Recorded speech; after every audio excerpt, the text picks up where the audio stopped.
at hindi naman talaga. Oo, kasi for me, parang yung sa RRQ kahit yung draft na Fredrin Jungle, medyo sugal.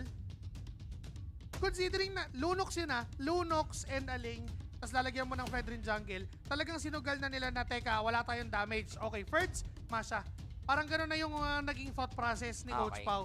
Pero still, that's a championship coach. Hindi natin alam ang tumatakbo sa isip ng isang Coach Pau.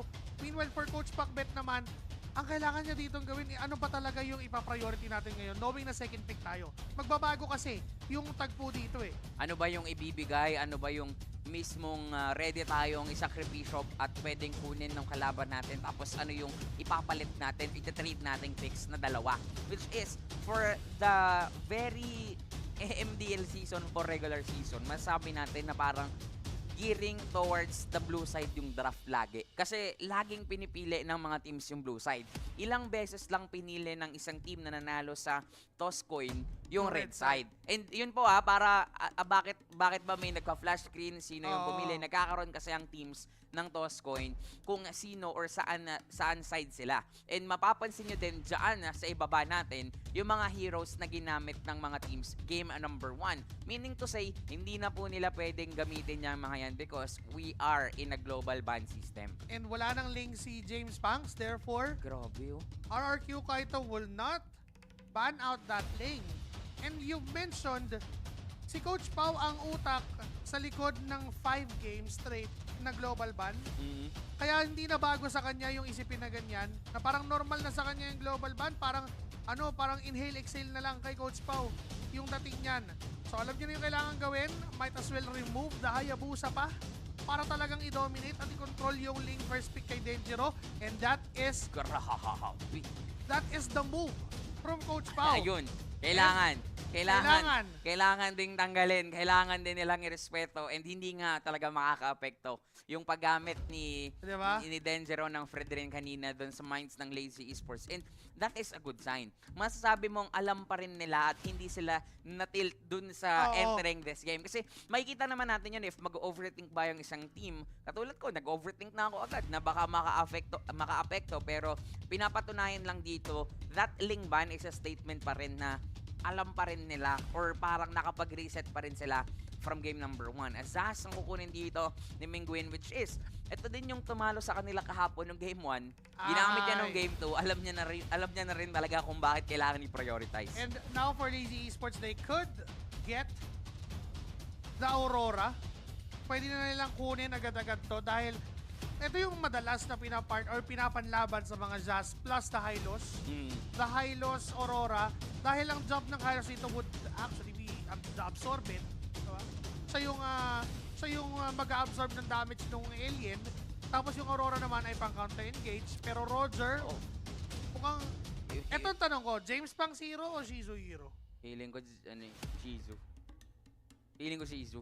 Shizu. Oo, feeling ko Shizu. Sa ngayon feeling ko Shizu. Nakadepende. Since wala ni ring Nolan, nag-Julia na ba si Kuya James? Pero kasi Lancelot eh.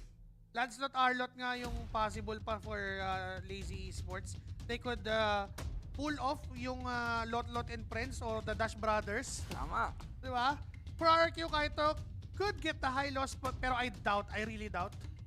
Pinagamit nyo na si Kuya Ferds ng mga masa, yung mga damage, yung mga nagiging wild. Feeling ko, Nangati na yung kamay niyan. hindi na muna ngayon eh. Baka may pakito ng lumabas na eh, pero I must say, ang aga ng carry. Baka para hindi na kumuha. In prep for the high loss. Tapos kuha ng Nova Hero, which is Cho. Julian. Ayun yung sinasabi din natin. Kung hindi man mag-Julian dito ang si James Punks, at hindi natin sure if nag-Julian na ba siya. Kasi alam ko parang hindi pa nga yata. Nolan Hayabusa, Ling, Lancelot yung natatandaan kong nakita ko sa kanya. So parang masabi natin na pwede nga yun kunin agad ng RQ. To be safe lang din. It's better to be safe than sorry para dito for RQ kasi alam din nila nga yung threat ni James Punks. That is why sa 3 bans pa lang, ni-remove na nila yung heroes ni James Punks. For Lazy, kumuha sila dito ng Jawhead na napapagana naman din talaga nila. Actually, yung performance kahapon ng Lazy with the Jawhead, Kekedot is too on point using this Jawhead for those pickoffs and those threats na kaya niya ibigay.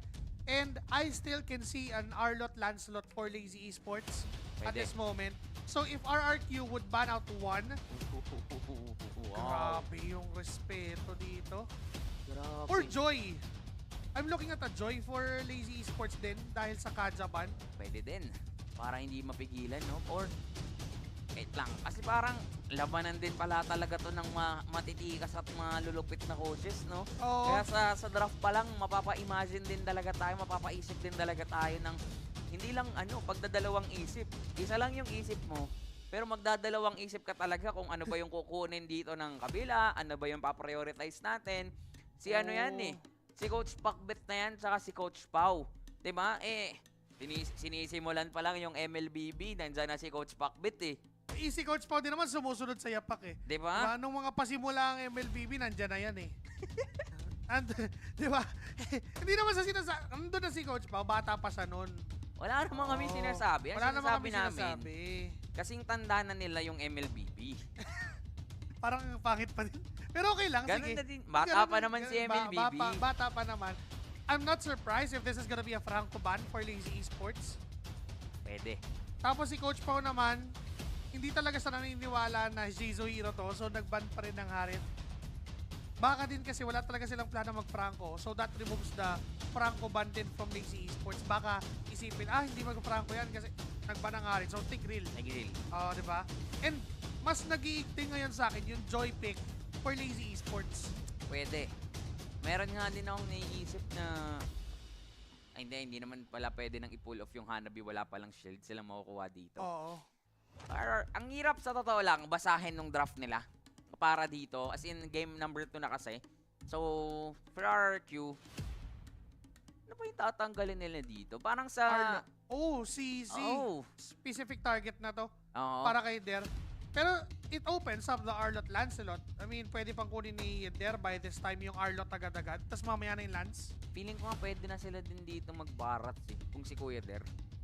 Or yeah, kaso tunaw nga lang sana. Carry. Parang ano na lang din, parang kumbaga may pangtagal na lang sa teamfight. Kasi as of now, parang wala pa silang ganun. Or additional setup, which is goods nga, maganda nga sana yung Arlot. Pero since ang tagal nilang pumili dito, parang alam mo yun, Pinag-iisipan. meron tayong ine-expect din na baka may kakaiba na namang ilalabas Ay, tong oo dalawang nga. to. May kalid bigla na lumabas. Badang. Yung mga ganun. Hindi, Eto, hinaan nyo volume nyo. Pag biglang nagbadang yan, sisigaw talaga kami. Shout out sa mga kids ngayon na mga walang pasok. Show. Hindi badang pero naninipa. So, wait. Choder?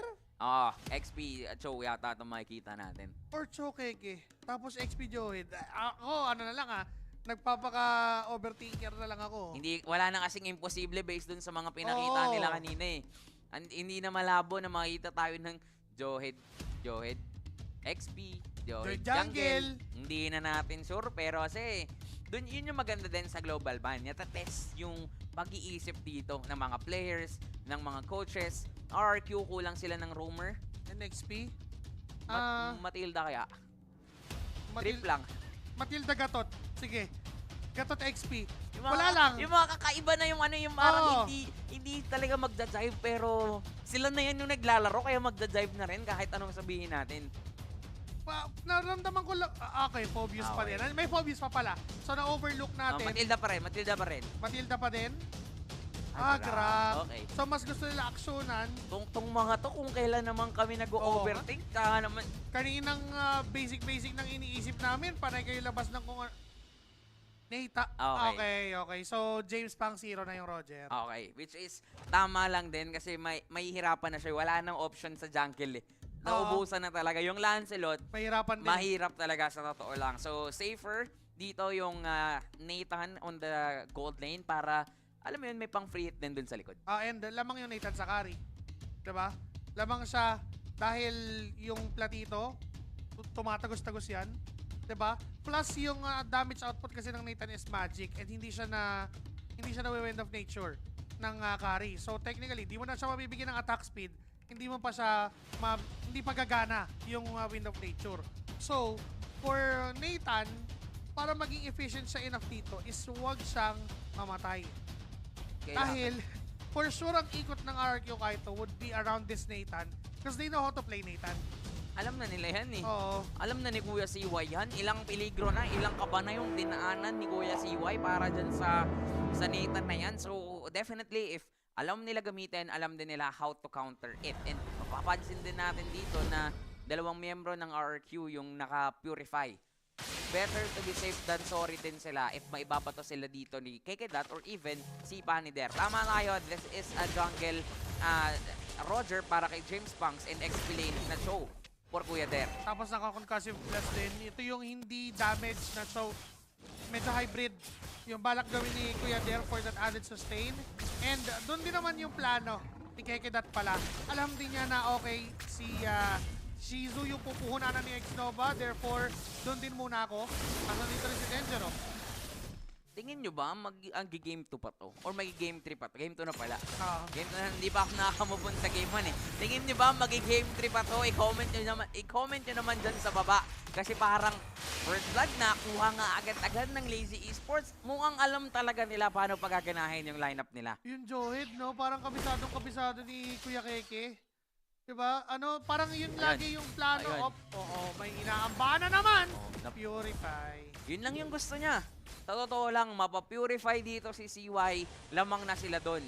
For 90 seconds, walang purify si CY. Pwedeng paulit-ulit silang dumalaw doon sa bottom lane. Sabi mo rin kasi parang yun yung possible target ng RRQ, which is the gold lane. Pero ganun din yung ginagawa ng Lazy Esports. Because they know na yung Grak and Johed, early game heroes, early game rotators sa kahit anong lane sa mapa dito ng MLBB. So, alam nila, paunahan na lang talaga mag-rotate. Tsaka for Xnova, hindi pwedeng lagi ka nagpapakita sa Johed. Kasi kapag natatimingan niya yung power of nature, alam niya kung kailan i-go. Alam niya kung kailan tatawagin yung kampi niya na, okay, may umaaligid na Grak, wala tong first kill. First natin. And now, it's gonna be Perks na mukhang pupuruhan ng Lazy Esports. Bina-burst down agad-agad. Makakatalon pa rin naman doon sa likuran. Naka-flicker out! Ngayon si Chov Skirt. Pero nandun lang din naman si Kapitan Mingwin using that alien. Nilapag si Didi dito to burst down the Lord. Sipa! Sinipa si Dengero. Mukhang kaya din naman i-burst down. The juggle of the Grabe! crowd control is really enough para pabagsakin ng dalawang miyembro ng RRQ ngayon. Pero si Kapitan Mingwin na naman ang makakasecure ng objective na Turtle. I must say, grabe yung ginagawa ng Lazy Esports. That's a Sipa ejector play na perfectly timed to take down Dengero. But Mingwin is perfectly timing also yung damage output na binibigay niya. Alam niyang may chance ang makuha niya. Hindi niya tinanggal yung alien. Feeling ko nga anytime soon makita na natin si Kapitan Mingwin na nasa jungle. Wala pang retry, nakakasecure na ng objective. Kinakabahan na si Kuya Dengero eh. Kap, ano bang gusto mo? Palit na ba tayo ng role? Pero ngayon ang gusto nila yung ibaba. Si Shizu muna, yung bigyan ng pressure. Wait lang ha, kasi papunta rin naman doon si Kekedat. And ito yung maganda para sa RRQ naman. Nakita natin na yes, they are behind by kills, pero kung usapang objective kasi, kung usapang control and playmaking, lagi silang may ginagawa. Lagi din naman dahil for Lazy Esports, ang gusto ni Kekedat dito all the time ay kumuha ng pick-off. Kapag may nakikita siya at up yung flicker, up yung ejector, may gagawin siyang masama. At yung ginawa niyang mabuti, yung pag-hold dun sa minion waves ni CY. Sabi nga ni Shanshan, bilang hula ng madla, 1-1. Kasi nga, Shanshan. Tama, kaya 1-1 din. Gala ko nga si Shanji, si Shamford. Hindi boss, Shanshan duo.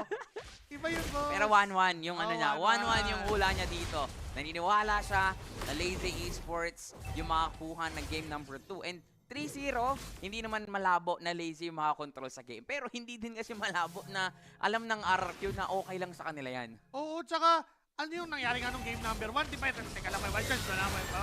Nandun yung DD, sabay lapag agad. Talaga ng mga skills. Pero mamamatay pa rin si Kuya Dengero sa likuran ng target pala ni Der, si CY lang. Kaso lang, siya naman ngayon yung pupuntiryahin ng tatlo. Make it 4 kasi nandyan na si Kapitan. Tapos nag-purify si Cap para hindi agad masipa if ever sisipain man siya ni Kuya Der. Actually, wala na palang sipa si Der, pero just to be safe than sorry. Tama, lagi namang prevention is better than cure. Ganun lagi yung plano. Pero mukhang yung turtle ay hinahawakan pa rin ng Lazy Esports. Okay, Even though gano'n. oh, point, teka lang, may nakakonceal. May iba pa to! Nabato si CY.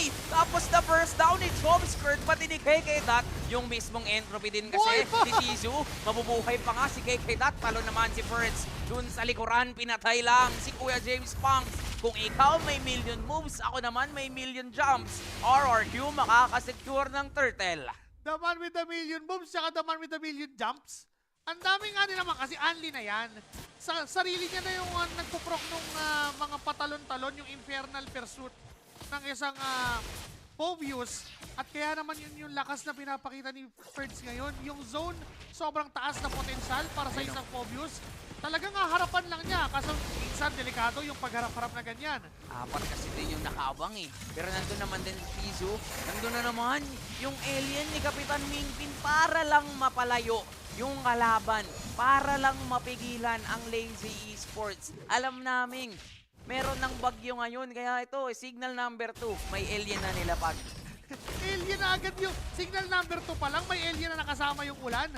Ganun na yung gusto eh. And for Lazy Esports naman, they have to really be aggressive at ituloy lang ng ituloy kasi umaabot na sa puntong nakakahabol na yung RRQ eh.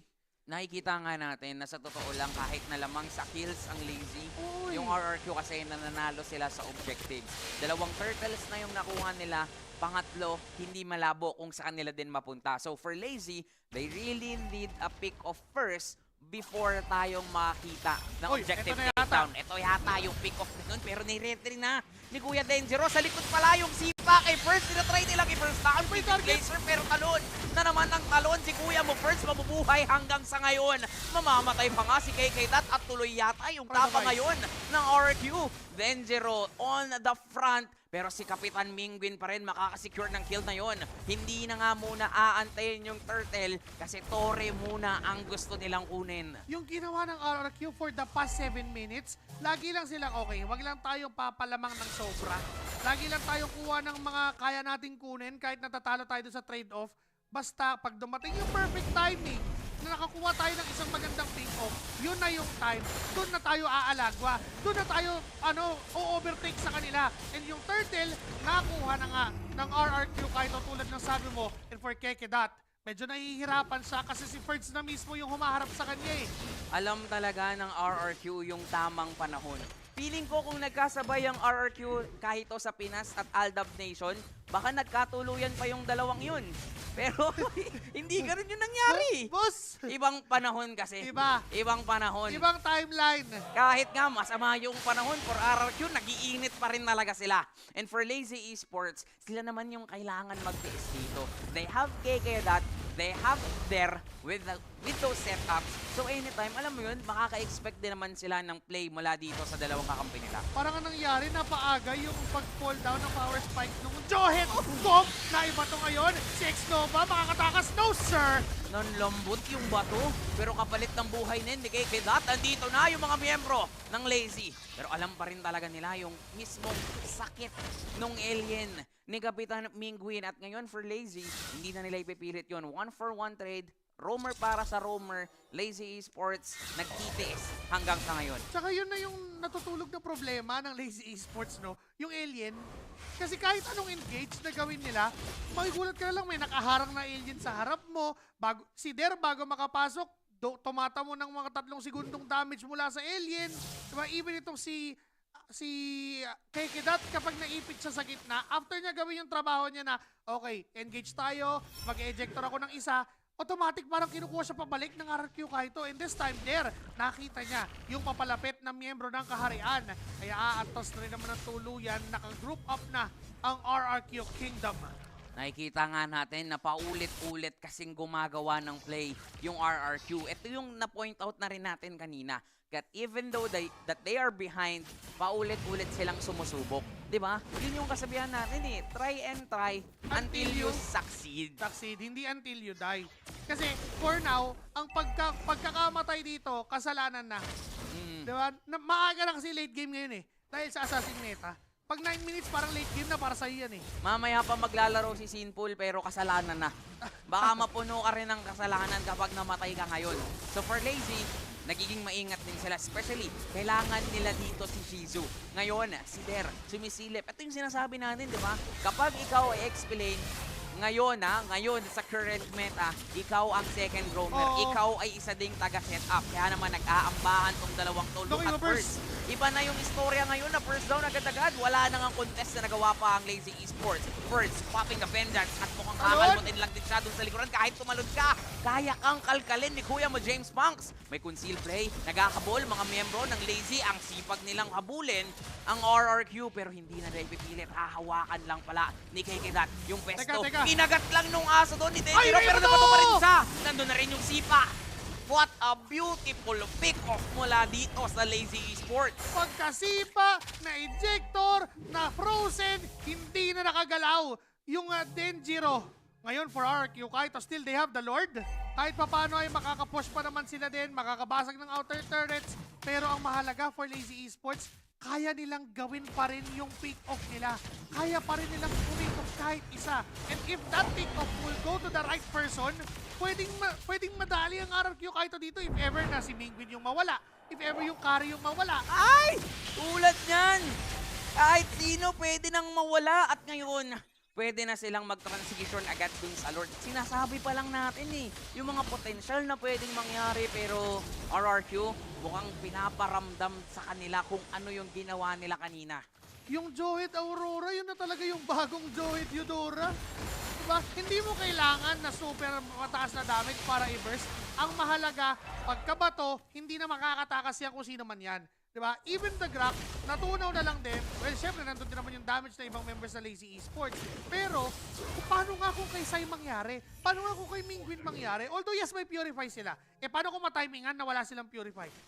Saka what if yung siba nga kanina, di ba, tapos injector, kumukombo. Parang kahit ini-enough yung isang Purify para dun sa dalawang crowd Yun controls nga na meron ng Lazy Esports. Plus, nandun pa yung stun or frozen na manggagaling kay Chobskirts. Hindi enough yung isang Purify, sa totoo lang. Kailangan nila ditong pag-ingatan yung pwesto nila whenever they're taking team fights against Lazy Esports. Ang kaso lang, for Lazy Esports naman, hanggang kailan nila kayang pumikoff? May hangganan ba? Yung pag-pick off o talagang yung hangganan ay hanggang sa mapanalo nila yung laban. And that makes immortality a very crucial item for both of these teams. Dahil nga lang Lazy Esports is relying too much on the pick off potential na meron si KKDat, kailangan ng immortality ng kahit sinong haharap. May it be Xnova or may it be Ferds. Kasi nakita naman natin yung Vengeance, it isn't enough to sustain. Nakita na natin yun na nangyari at an instance doon sa top lane na kung saan bago magka-Lord, si Ferds ay na-burst down kahit may Vengeance siya. And remember, for Lazy Esports, they also need that. Dahil yung damage output ng RRQ Kaito, burst din yan. Kahit pa yung carry, sabi mo continuous. Sa sobrang bilis pumalo yan, parang burst na Hindi nga pang pick-off no? Pero kaya nilang mag-burst pick-off agad. So magandang nag-immortality na si Der. Kabibili niya lang dito, which is tama ka Parehas silang kailangan ng immortalities. Ang kaso lang, wala pang may immortality yata sa ngayon for RRQ Kaito. Mukhang idadaan na lang muna yata sa galawan. May Vengeance naman available si Ferds. Anytime kasi pwede tayong makakita ng laban at aksyon. Pero yung mga pwestuhan ng mga roamers nakikita natin. For KKDat, this is a counterplay Johed yata. Inaantay niya si Xnova na sumilip. Inaantay niya ang RRQ na sumilip. Pero hindi na. Nandun na si Der. Ang kaso lang na-cancel. Nandun yung immortality. Magpapop sabay bato kay Xnova. Pero mukhang hindi nila kayang i-burst down kasi sila yung focus ngayon. Flicker, Wild Charge dun sa likuran. Patay si Xnova. Pero anong kapalit nun? Buhay ng tatlo yung miyembro at tuloy yata ngayon ang RRQ Kaito sa pag-secure ng Lord. Xnova lang mamamatay. Tatlo ang kapalit sa Lazy Esports. And series of counter engages. Andun yung pagpasok ng flicker ni Der. Tapos na-cancel yung sipa dahil dun sa hatak ng Phobius yung second skill niya. And after nun, nandun din naman yung Frigid Laser ni Chomskirt. Kaso may counter wild charge mula kay Xnova. Kahit pa ibigay niya yung buhay niya, kahit pa siya yung naibatot na ejector, okay lang for RRQ Kaito kasi buhay pa rin naman si Sai at si Kapitan Mingwin. Grabe naman din si Kuya Shiwai. Tuloy lang sa pag-push, popping the ulti para lang hindi na talaga kahit papano magkaroon ng mataas na buhay dito yung Torre ng Lazy Esports. Ang bilis lang din. Grabe. Mabilis lang din. Matedepensahan ng Lazy Esports yung kanilang base. Pero for RRQ Kaito, that win on that team fight is a really big win para mas mapalaki nila yung lead kontra sa Lazy. Ang tanong, gaano katagal pa aabot ang game na to?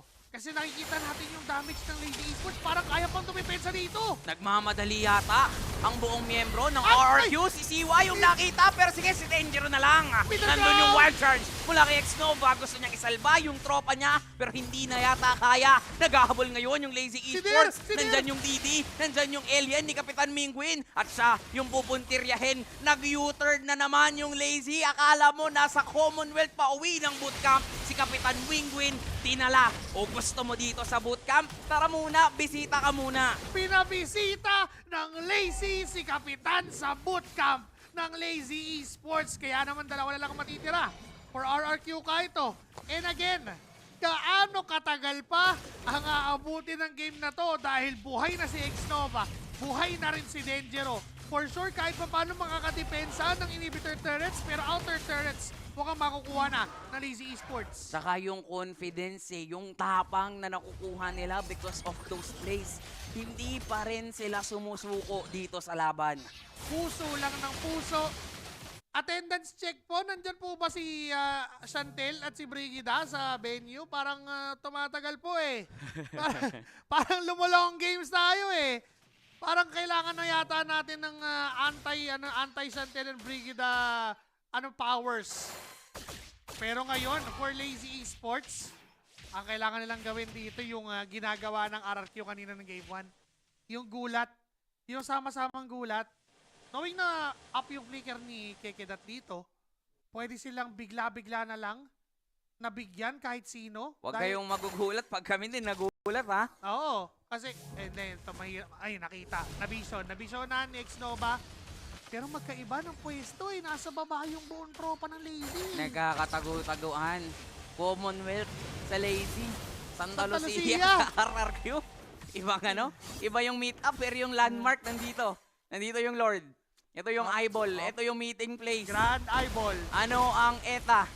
Ano ang estimated time of Ay, arrival? ay! Sinimulan ni Xnova. Ang kaso lang, nagkamali yata. Kasi nga naman, madedelay ng konti. Tinatry nila i-burst down yung Lord. Nandun yung Frigid Glacier sa likuran. Immortality. Pero sa zone na lang daw ni Kuya mo Ferds. Nandun din yung flicker Sipa! na Sipa ngayon ni Kuya Der. Xnova is down. Ferds on the backline. Jump lang ng jump. Tinulungan pa nga ni KK. Gusto mong tumalon? O ito tumalon, ejector ka muna. Lazy Esports, kompleto sila ngayon. At mukhang hindi na makakakontest pa ang kaharian ng RRQ Kaito. What a beautiful counterplay mula sa Lazy. What a beautiful ML na nakikita natin. 18 minutes of action. Game 1, for the record, 20 minutes. So, mabibit ba ang record ngayon? Natatagal o tatapusin na dito ng Lazy Esports because they have the better chance. This is a level 3 na Lord, if I'm not mistaken. Ayan na ang mga hula ng madla. Yung pag lumalamang na yung mismong sinusuportahan nila, lumalabas na talaga. 1-1 daw.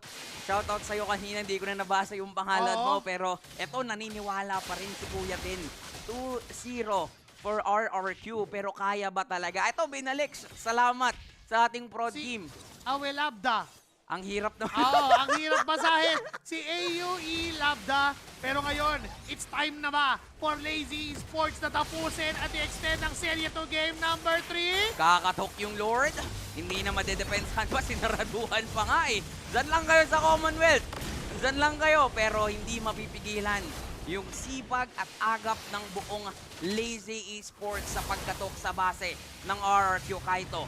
Meron pang mga parating na minions. These are upgraded minions. Nandyan na. Sige, Kedat, nag-conceal sa harapan.